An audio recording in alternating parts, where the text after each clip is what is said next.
وفديناه بذبح عظيم وتركنا عليه في الآخرين سلام على إبراهيم صدق الله العظيم وصدق رسوله النبي الكريم الأمين إن الله وملائكته يصلون على النبي يا أيها الذين آمنوا صلوا عليه وسلموا تسليما بآواز بلند درود پاک پڑھ لیجئے الصلاة والسلام عليك يا سيدي يا رسول الله وعلى آلك وأصحابك يا سيدي يا حبيب الله الصلاة والسلام عليك يا سيدي يا خاتم النبيين وعلى آلك وأصحابك يا سيدي يا إمام المرسلين قابل ذی احترام صدر محفل فخر المشائخ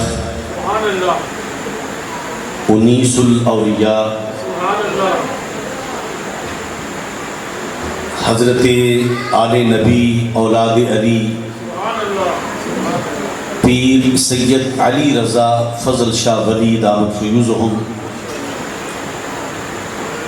معزز و محترم صاحبزادگان مشائخ اعظام علماء کرام ثناخوانان رسول نقیبان محفل معزز و محترم حاضرین گرامی قدر السلام علیکم ورحمۃ اللہ وبرکاتہ۔ اس سے قبل کہ میں گفتگو کا آغاز کروں آج ایک اللہ کا شکر ادا کرنا چاہتا ہوں کہ میں خود کو اس قابل سمجھتا نہیں تھا جتنا میرے رب نے مجھ پر فضل کر دیا کہ مجھے اولاد فضل شاہ کا مالی بنایا۔ میں خود کو اس قابل سمجھتا نہیں تھا، کبھی یہ ذہن میں بھی نہیں آیا تھا، لیکن میں اللہ کا یہ شکر ادا کرتا ہوں کہ وہ جو ہم بچپن میں اپنے ابا جان سے یہ سنا کرتے تھے اور پھر ان کے پیچھے پیچھے پڑھا کرتے تھے کہ لی خمسۃ قدسی بہا حر الوباء الحاتمہ المصطفیٰ والمرتضیٰ وابناہما والفاطمہ۔ تو مودت اہل بیت سے ہمارا جگر تڑپا کرتا تھا، محسوس ہوا کرتا تھا کہ ہم اہل بیت کے کچھ لگتے۔ میں اللہ کا شکر گزار ہوں کہ اللہ پاک نے اس احساس کے تناظر میں مجھ جیسے ناکارہ اور ناچیز کو گلشن زہرا کے ان پھولوں کی آبیاری کے لیے چنا ہے۔ آپ دعا کیجئے کہ اللہ رب العالمین مجھے ان شہزادوں کی خدمت کرنے کی ہمیشہ توفیق عطا فرمائے اور ہم سب کو ہمیشہ آل نبی کے ساتھ اپنی حقیقی وابستگی اختیار کیے رکھنے کی توفیق عطا فرمائے۔ جب ہم کربلا کا نام سنتے ہیں تو ہمارے دل و دماغ میں حسین آتا ہے۔ اب یہ کربلا کیا ہے، یہ حسین کیا ہے، یہ عقل سے سوچنے سے سمجھ میں نہیں آئے، یہ عقل و شعور سے بالا ہے۔ میں اگر اپنی ناقص سوچ کے مطابق تعین کروں کہ اگر ہم حسین کو سمجھنے کے لیے مختلف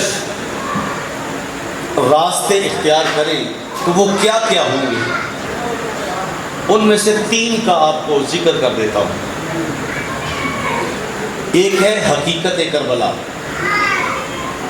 کیا بولیے؟ حقیقت کربلا. ایک ہے مشیت ایزدی کا مظہر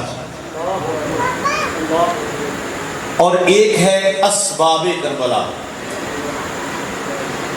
میری آج کی مختصر سی یہ حاضری ہے اور یہ موضوع میں نے ابھی قبلہ عالم کی ایک حکم کے مطابق چنا ہے. یہ اس کی تیاری نہیں تھی مگر جیسے ان کا حکم ہے اس حکم کے مطابق میں آج آپ کی ایک دو نکتے گوش گزار کرنا چاہتا ہوں. اللہ رب العزت نے جو قرآن مجید میں ارشاد فرمایا شام کو صبح کہا جا سکتا ہے اور صبح کو شام کہا جا سکتا ہے, چھاؤں کو دھوپ کہا جا سکتا ہے, دھوپ کو چھاؤں کہا جا سکتا ہے, مگر جو اللہ نے قرآن میں نازل کر دیا اسے غیر قرآن نہیں کہا جا سکتا. لا تبدیل لکلمات اللہ, کائنات کی ہر چیز بدلی جا سکتی ہے مگر اللہ کا کلام نہیں بدلا جا سکتا. حاضرین محترم, اللہ رب العالمین نے اپنے پیارے محبوب سرور سروراں خاتم الانبیاء سید الانبیاء احمد مجتبی سیدنا و مولانا محمد مصطفیٰ صلی اللہ تعالی علیہ وآلہ وسلم کو کہانی سنائی جو آپ نے حضرت صاحبزادہ والا شان حضرت صاحبزادہ پیر سید شہزاد علی فضل شاہ ولی دامت فیوزہم سے بھی سماعت فرمائی, مگر اس میں سے ایک دو چیزیں کہانی سنائی کہ اے محبوب وہ وقت تھا جب تیرے جد امجد حضرت ابراہیم نے حضرت اسماعیل کو ذبح کرنے کا ارادہ کر دیا, میں نے نہیں کہا تھا. توجہ ہے نا, اے محبوب میں نے نہیں کہا تھا, بس میں نے خواب میں ابراہیم کو ایک اشارہ دیا اور ابراہیم بھی جانتا تھا کہ نبی کی خواب بھی وہی ہوتی ہے, اسماعیل بھی جانتا تھا کہ نبی کی خواب بھی وہی ہوتی ہے. ابراہیم بھی سمجھ گیا کہ امر ربی کیا ہے, اسماعیل بھی سمجھ گیا کہ امر ربی کیا ہے. وہ پھر آپس میں ساری گفتگو بھی ہوئی. باپ کہتا ہے ذبح کروں کہ نہ کروں, بیٹا کہتا ہے رب نے کہا ہے تو کرو. توجہ ہے نا جی, سمجھ آ رہی ہے بات کی.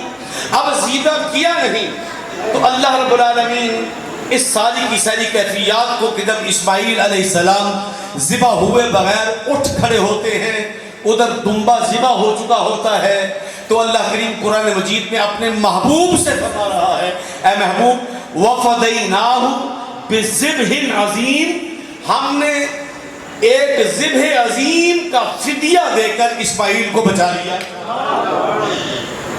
حاضرین محترم ذرا توجہ سے میں اس حقیقت کربلا بتانا لگا ہوں, ایک دو چیزیں بس, اور اس کے بعد ہو سکتا ہے اگلے چیپٹر پر بات ہو سکے یا نہ ہو سکے, میں آپ کو حقیقت کربلا بتا دوں.